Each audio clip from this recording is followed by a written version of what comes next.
Hello, everyone. Thank you for joining us on IEEE Pulse's Industry Corner Live. My name is Chad Andresen. I'm editor-in-chief of Pulse and an executive in the MedTech space.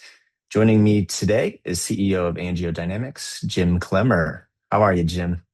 Hi, Chad. Thanks for the invitation. Happy to be with you. Yeah, Jim, I've been looking forward to talking with you for a while now, and you have a wealth of knowledge and experience in this space. I want to tap into it and extract your learnings for burgeoning entrepreneurs and engineers in the medtech world. So let's start with a little bit about yourself. What's your background and what brought you to AngioDynamics? So Chad, my pathway was unique and fortunate, though. I started in 1989, actually, as a sales rep for a small privately held medical device company based in Northwest Illinois. So I Hmm. got to learn the business from our customer side first. After a few years in the field, I moved into the home office to learn how to really interact with R&D, manufacturing, put together strategic planning, and run a business. So I'm really lucky. Got to work in a small privately held company.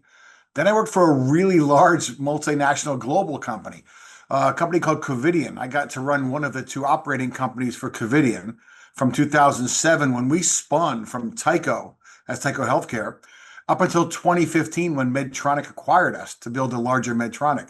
So I got to run a multi-billion dollar company within a multi-billion dollar company, seen both angles. Then shortly after that, I was contacted to join AngioDynamics and serve as CEO and really to become a change agent to help this company change and really become more of a science-driven technology company, which has been my mission since I've been here.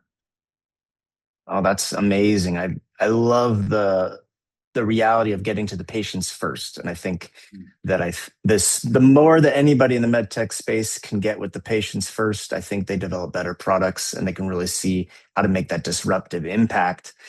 It sounds like you did change angiodynamics as a big shift into the science side and a more driven impact, or even further reaching, further away from commoditization.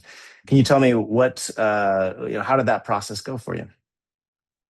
It was a challenge. AngioDynamics has a proud legacy. Founded serving the interventional radiologist was our primary customer. But when I got here, I looked at our bag. We had some products that were over 30 years old. And at one point, they may have been specialized, but really got commoditized in our customers' view, which was true. So we had a couple thoughts, though, that we could really change our company. It took active portfolio management, which is easy to say, hard to do. So we divested some assets that actually provided revenue and profit for the company. It's hard to do that. But we really knew that was not our future. We had a couple ideas how we could be a science-driven technology company focused on two key areas, which are the largest causes of mortality in the globe, which are cancer and cardiovascular disease. So that was our mission. And again, it went through a series of some divestitures of products that really belonged in someone else's bag. We could then invest in the two areas that we thought were really strategic for us, and we did so. But it took a lot of learning for us and bringing new technology inside and new talent to our company to help us on this journey. Yeah, and with your background at Covidian and now leading AngioDynamics for the last, I think it's 10 years, right? Almost. What's your view of the interventional market and the interventional devices? You said you're focused on the cardiac side as well as the cancer side. What has changed over the last 10 years that you've learned from? It's a really good question. You've got to follow your customer. And in this Mm. case, the interventional radiologists are really important customers for us, and they provide excellent care to patients. But over time, hospital systems had given them less authority actually over the patient care. And more of that authority was being driven by interventional oncologists or interventional cardiologists that would really have more access into how the patient would be treated and cared for. So we needed to shift to make sure we'd be relevant with those populations of people who are driving outcomes in patient wellness. So that was part of our thesis behind changing our portfolio. So when we focused on these two areas in cardiovascular disease, we focus on venous disease, venous thromboembolism. We won't try Mhm. to spell that. And then we focus on peripheral arterial disease with two different sciences that are really special. And then interventional oncology, we have a really unique science called nanoknife. And we're really, Mm. really focused on solid tumor cancer treatment.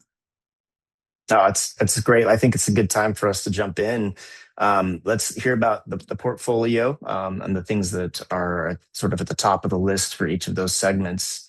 And then we'll get into, what was it like to roll those products out? What was the adoption? What are the learning curves and reimbursement? Those are the things we'll get to. But let's hear the overview first. Yeah. Well, it's kind of fun.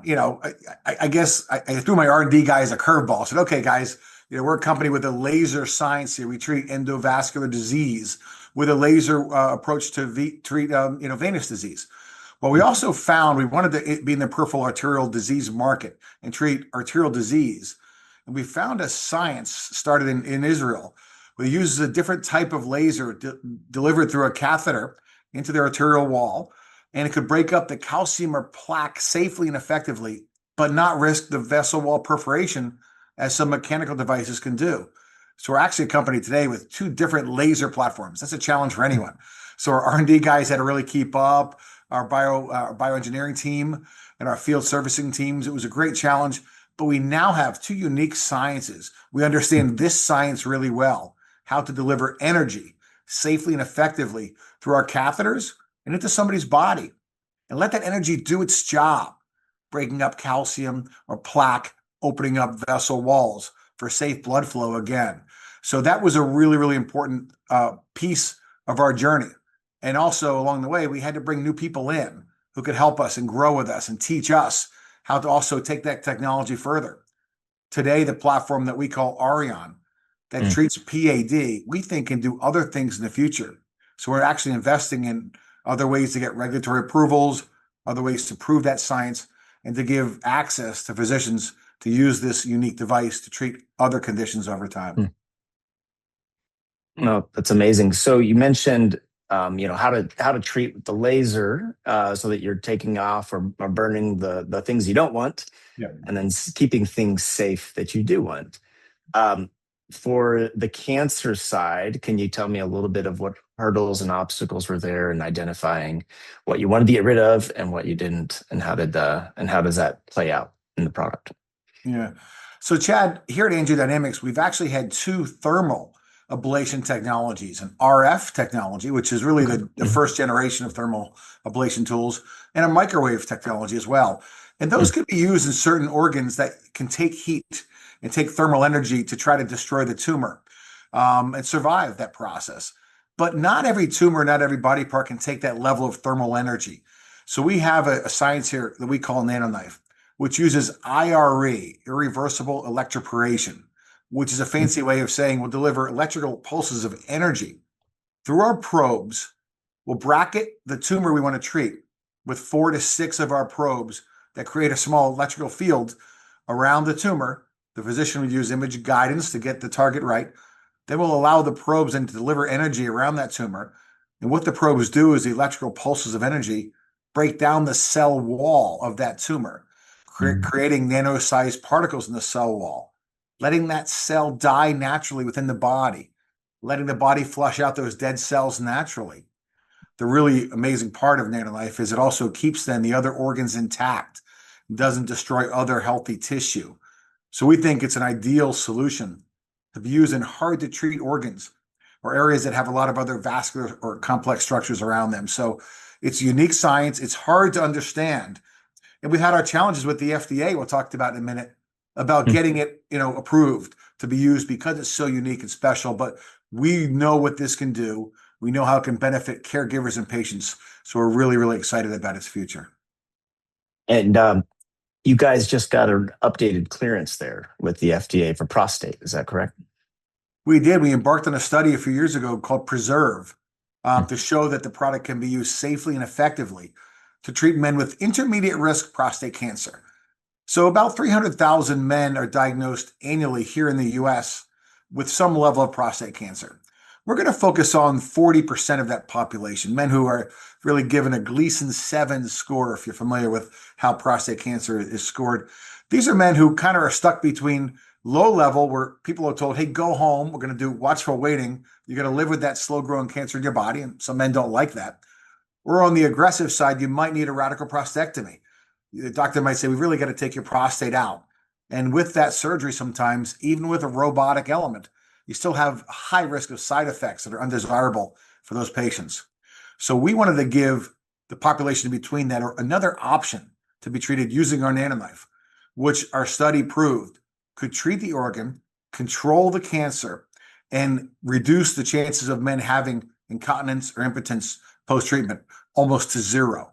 So Wow. really unique science. We think there's a lot of interest now in the patient community, men like myself or my age that may be identified one day as a potential patient that want to learn about their treatment options, and also the urology community that's looking for other ways to give men a treatment option.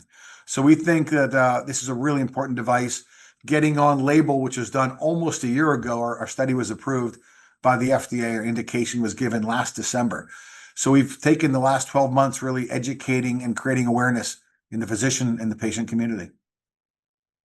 Oh, incredible. Incredible. I think it's something where every man has to go through at this point to get tested and check on. And I think that anything that makes that less invasive and the faster prospects of getting rid of cancer is great. With your other systems, we talked about the Orion. So let's hear a little bit about how that one came to develop and um, the work there. Yeah, it's really amazing. We have a team in Israel of really amazing R&D guys and engineers that took a challenge. There's been two ways to treat PAD using atherectomy, which is a way to get into the artery and to break up the calcium. And about three or four other companies use little grinders, mechanical ways to break up the calcium. There's always a risk there of vessel wall perforation. You have to be really careful on how you treat and what Mm-hmm. you can treat. There's another company that's had a laser out for many years, but the laser is limited in what it can do. Um, and for years, there was a study actually done at MIT that said if you could use a 355 nanometer wavelength, that would be ideal to treat plaque and calcium in a format to break down the problem in the leg. But it would be so powerful, it would degrade the catheter and couldn't really be used. So our team in Israel took that as a challenge, said, wait a minute, we can figure this out. And they did. So they found a way to harness that special energy, deliver the pulses of laser energy to that problem area in the artery, deliver that safely through our catheters, and then get the patient healthy, keeping the catheter intact so the doctor could do the treatment safely and effectively. And the patient could then have healthy blood flow back in that diseased artery. So it's a really, really great story of science, perseverance, and really great people who are just dedicated to finding a way to use this powerful tool in a safe and effective manner. And that one was cleared pretty recently. Was that the first clearance or just a recent Yeah, update? Arion, when we bought this company in 2019, we found this device and it was an Israeli-based startup that had really no commercial expertise. So that they had done the work to get it on label, get it FDA approved. So Mm. then we were able to acquire the company with our commercial expertise, build a business around it, take it to market, which we did in 2020. During the pandemic, built a new division. We learned a lot. It was when hospitals were also telling everybody, stand down a little bit. We've got to treat people now during the pandemic period. Mm. We launched this product, a small company. We compete with five other really large companies that all of us know in the space. And we were the sixth entrant in. And now, 5 years post launch, we're already taking a number three position in market share, past three of those really big, powerful companies. We're number three and growing faster than the rest of the market. So we learned a lot. Our team is good. And along the way, back to your point, Chad, we've also done other studies, or some of our customers have done studies to prove it can be safe and effective in maybe other organs over time and open Mm. up its clinical expansion and regulatory pathway expansion around the globe and treat more people with more conditions.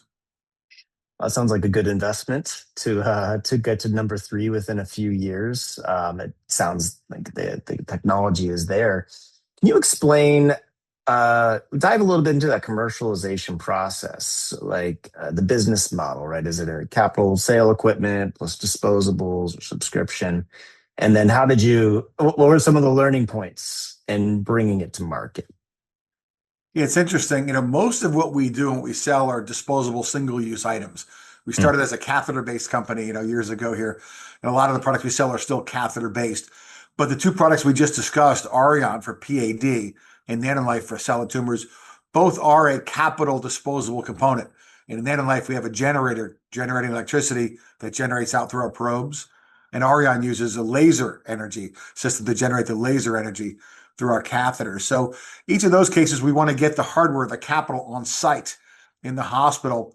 And we find ways to do that with our customers. Some people want to purchase the capital one time from us, own it, have it on site. Some would like to rent it, lease it, or do other ways to acquire the capital, and really are focused on treating patients and buy the disposables from us over time. But those are the two models we do have that are kind of the razor blade model. But it's really important that we can integrate both the generation of the energy, whether it's laser based or electricity based, and then the safe and effective way to treat it through the body, deliver energy, and pull ourselves back out and make sure the patient is healthier once we remove ourselves from the care continuum. Right. Well, you said you went up against the big five, the names that we probably all know.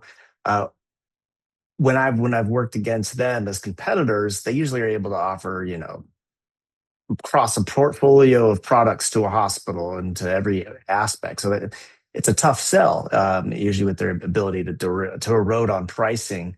But you guys pushed up, and you guys are at number three. What were some of the learning points there, and potentially if that was a problem with you guys? Yeah, it's a really good question. As I mentioned earlier, before I joined Angio, which is a smaller company, I was able to work at Covidian for a while and understood, as you just described, some of the muscle you can have and some of the opportunities you have to get larger within your customer. And it's okay for those companies to bundle. That's a way to give people, buying incentives to buy more things from you. And we knew that and understood that. We knew that would be a hurdle we'd need to clear. But we were confident that our device was so unique and special, which it is, and we'd have to be really good at our communication to the potential customers about our value prop, which we got to. We had to learn a bit, but we got really good at it. But along the way, your point is valid. The other companies we compete with do have a lot of power and just presence in some of these labs we compete in. So the fact that we're able to get to a number three position already, and we'll still grow that, is really based upon the science that we have and our team that's committed to safe and effective treatment of PAD.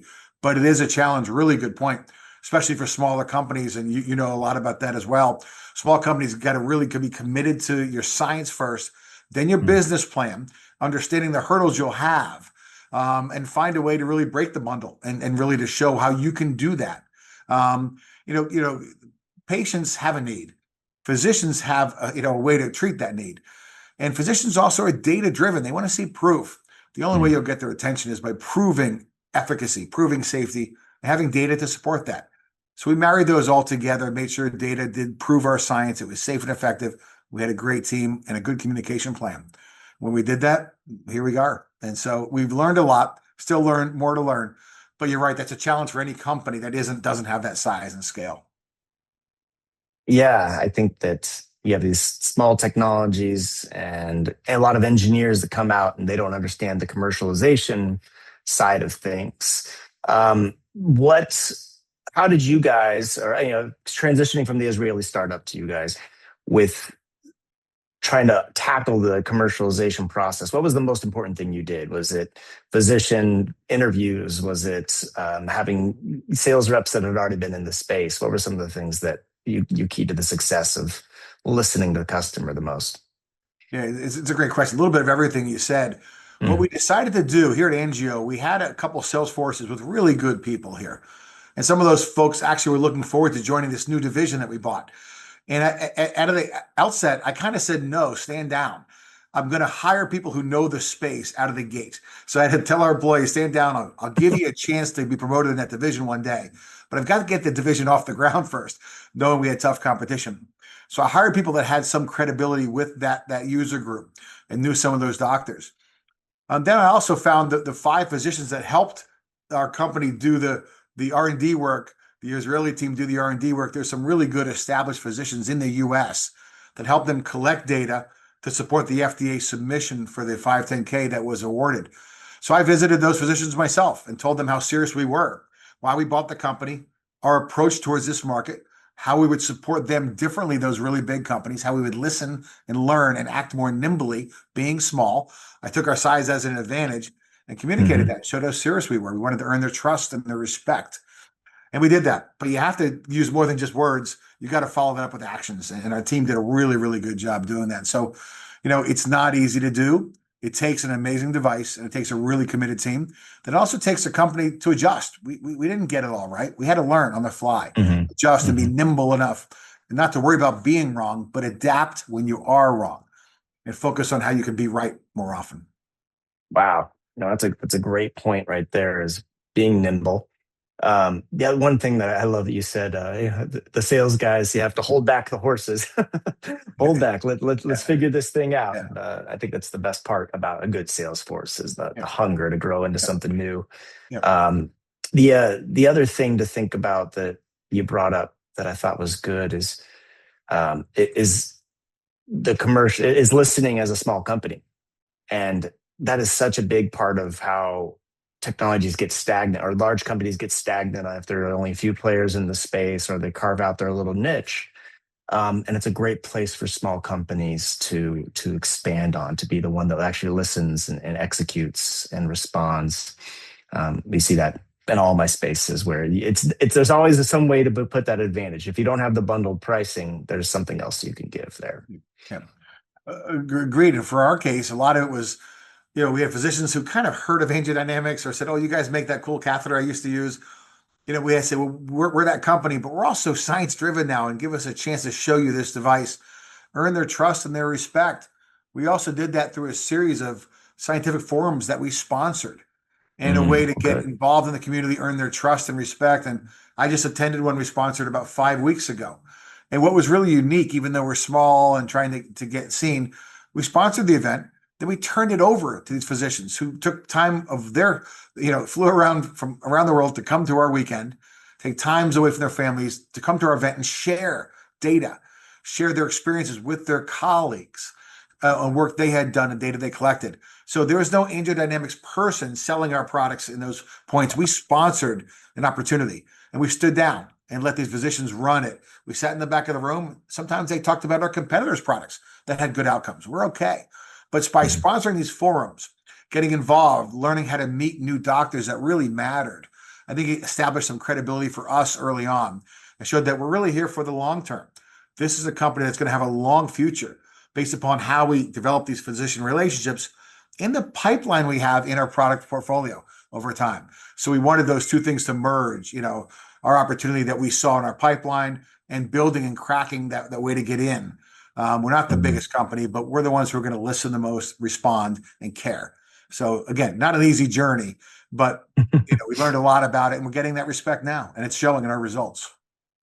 No, it is bound to pay off. I think most physicians and even all of us know when we're trying to get snake oil sold to us Yeah, or too salesy. yeah, You said it up from the beginning, science first, and to let the science speak and let opinions fly. And I think that's some of those powerful ways to get physicians on your side as customers because they feel like they're able to actually take the science forward, proving it or disproving it.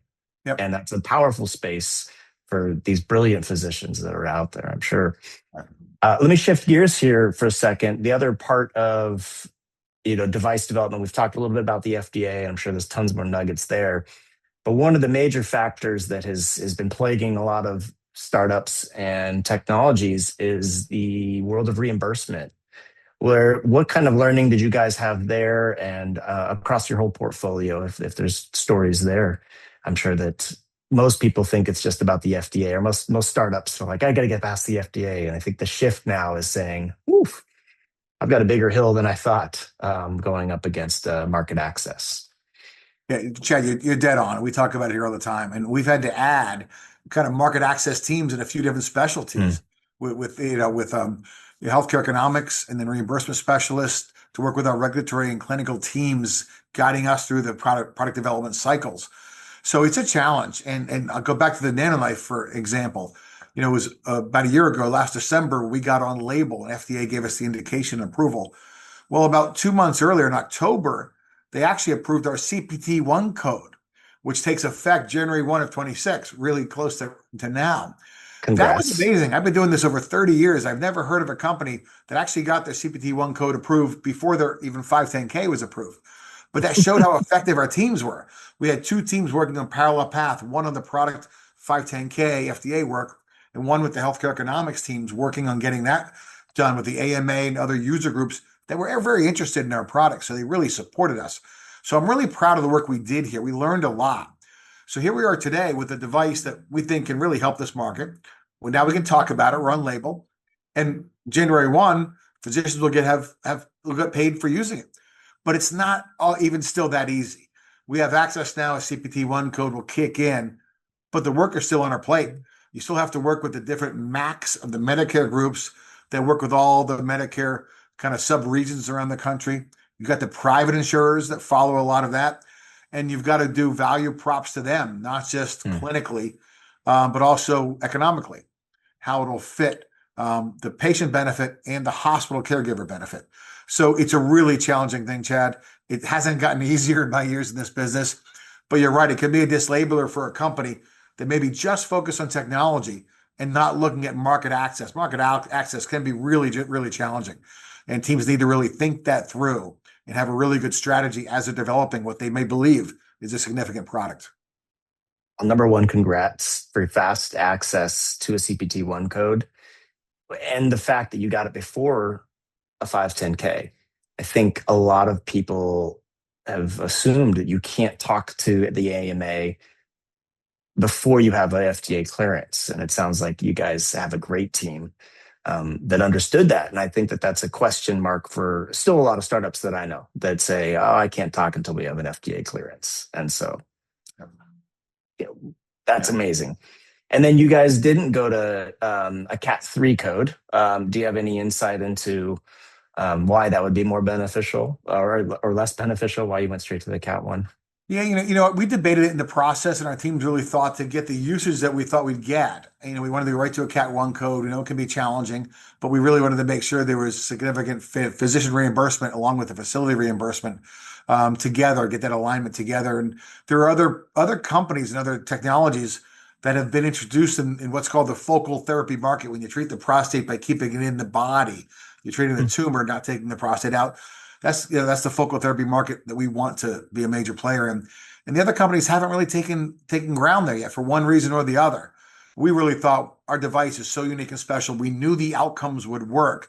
We wanted to really shoot right for the Cat 1 code to give it the respect it needed on that side, give us the chance we need to align physician and facility payments over time.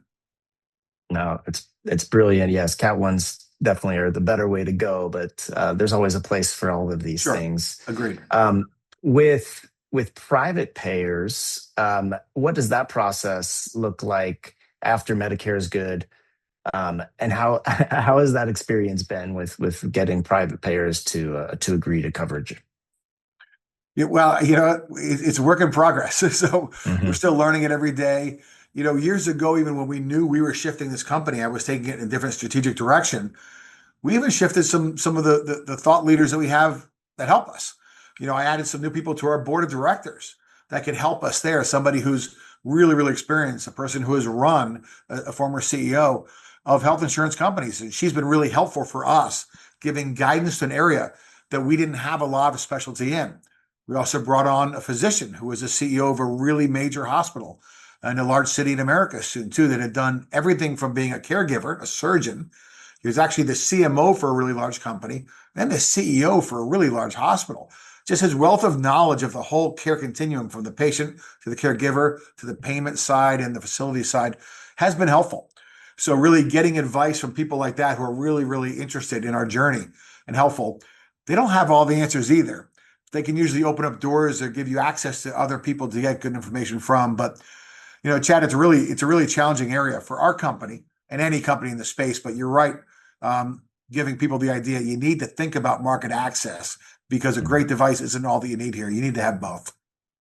Well, you said it, you have an amazing team, but to add that you also have them integrating with product development, right? So it may be is there a hint out there that market access should be in all of the early stage product development discussions? Yeah, agree. We when I joined the company, I kind of rebuilt the R&D process that was here and brought in a different process that we made sure we integrated more cross-functional teams early on in the feasibility planning schedules, part of the process. So everybody kind of could see the workload ahead and make sure we had the right people on our teams. So it wasn't just a couple really smart R&D guys working on it or a marketing guy with an idea.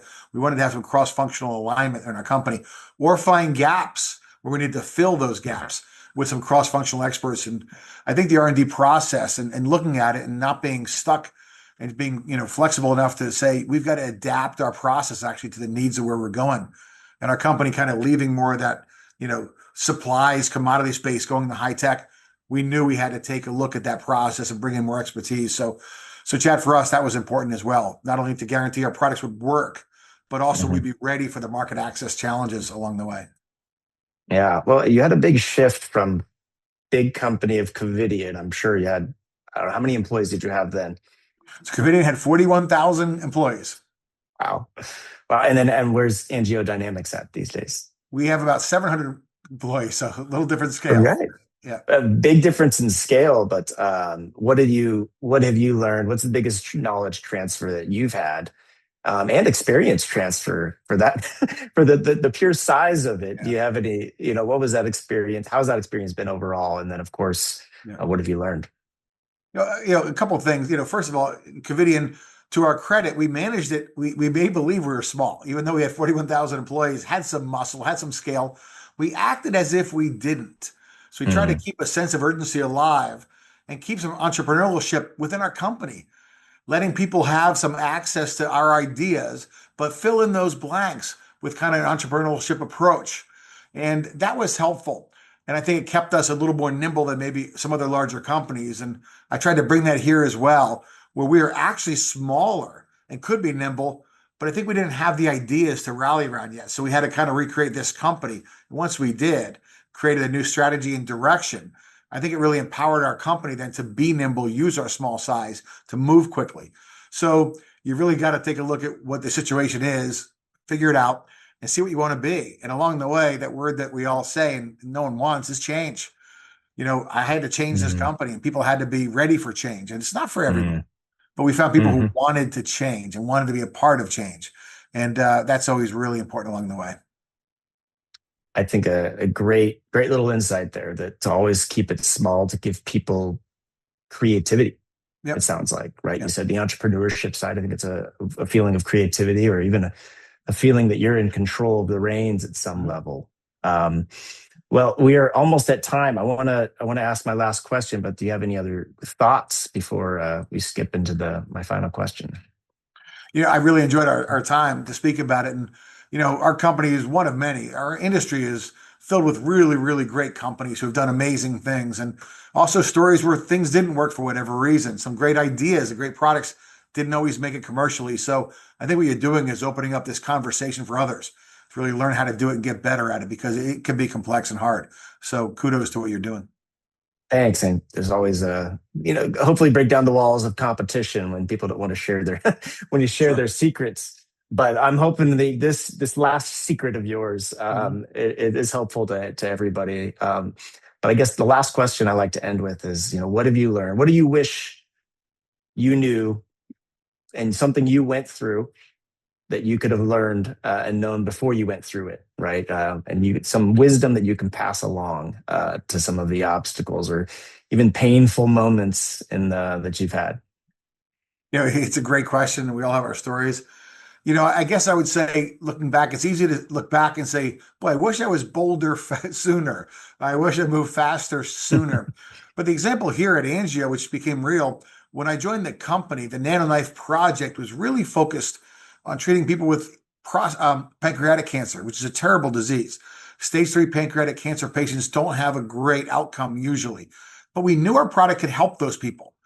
But we were wrestling with the FDA. The FDA wanted to have a randomized control trial to prove that it could be safe and effective. Any doctor that was going to use nano to treat a patient with only about a 3-month life expectancy was probably going to treat him with the device, not going to randomize anybody. So we kind of thought we'd keep wrestling with the FDA and arguing and telling them how wrong they were. It's not going to work. So we had to kind of shift gears and said, okay, guys, we'll do what we can. We developed a registry approach, and we're going to share that data soon to the world to show what we think we can do to help those patients open up access to a new form of care. We may never get on label, but that's okay. But we shifted that gear to prostate, said, let's go find somewhere to use this science to help men who need a new way of treatment.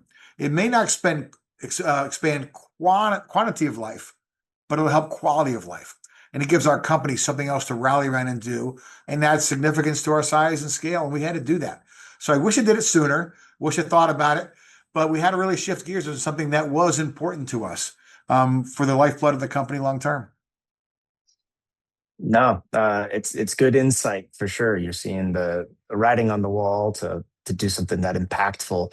With the FDA and the RCT, did you guys ever have to run that study for clearance as well?